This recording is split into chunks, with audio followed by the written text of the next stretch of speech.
Je vais vous parler des accords de branche et de ce que prévoient les projets d'ordonnance qui ont pour but de casser les accords de branche ou les réduire à peau de chagrin.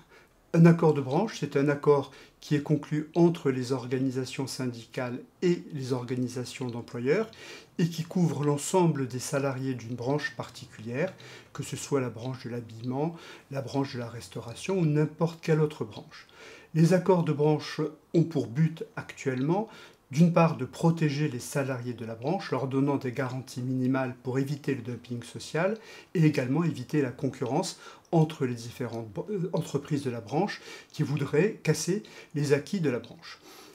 Les projets d'ordonnance, ou du moins ceux que l'on connaît, a pour but de casser le système en donnant une primauté à l'accord d'entreprise et en permettant à l'accord d'entreprise de prendre des dispositions qui sont en deçà de ce que prévoit la branche. Par exemple, un accord de branche prévoit de donner à l'ensemble des salariés de la branche des jours de congé complémentaires par rapport à la loi, de donner des primes particulières, et l'accord de branche pouvait prévoir que dans certains domaines, il y avait une clause de verrouillage, c'est-à-dire que les accords d'entreprise qui seraient conclus à la suite de l'accord de branche ne pouvaient pas donner aux salariés moins que ce que prévoyait l'accord de branche. Le projet d'ordonnance tel qu'on le connaît casse ce système en prévoyant que dans tous les domaines, l'accord d'entreprise peut être moins favorable aux salariés que ne l'est l'accord de branche, et dans quelques domaines particuliers qui sont ce qui restera comme domaine dans lesquels les partenaires sociaux pourront faire des clauses de verrouillage, comme le préavis, l'indemnité de licenciement et la période d'essai, la loi prévoit quand même qu'il pourra y avoir des accords avec un contrôle allégé de l'administration du travail qui pourront, comme pour le reste, aller en deçà de ce que prévoit l'accord de branche. Pour prendre un exemple,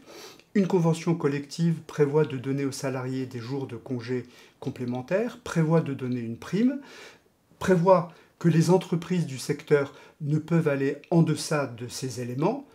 Actuellement, ça marche, ça fonctionne, personne ne peut déroger à ces éléments et ça a pour effet que les salariés de la branche ont un même niveau de protection et qu'une entreprise ne peut pas venir casser ce qui a été fait. Demain, si les ordonnances sont adoptées, avec un accord d'entreprise et un contrôle allégé de l'administration du travail, ou même sans contrôle du tout de l'administration du travail, une entreprise pourra prévoir que les salariés ne toucheront pas la prime qui est prévue par la convention collective de branche ou n'auront pas droit au même jour de congé.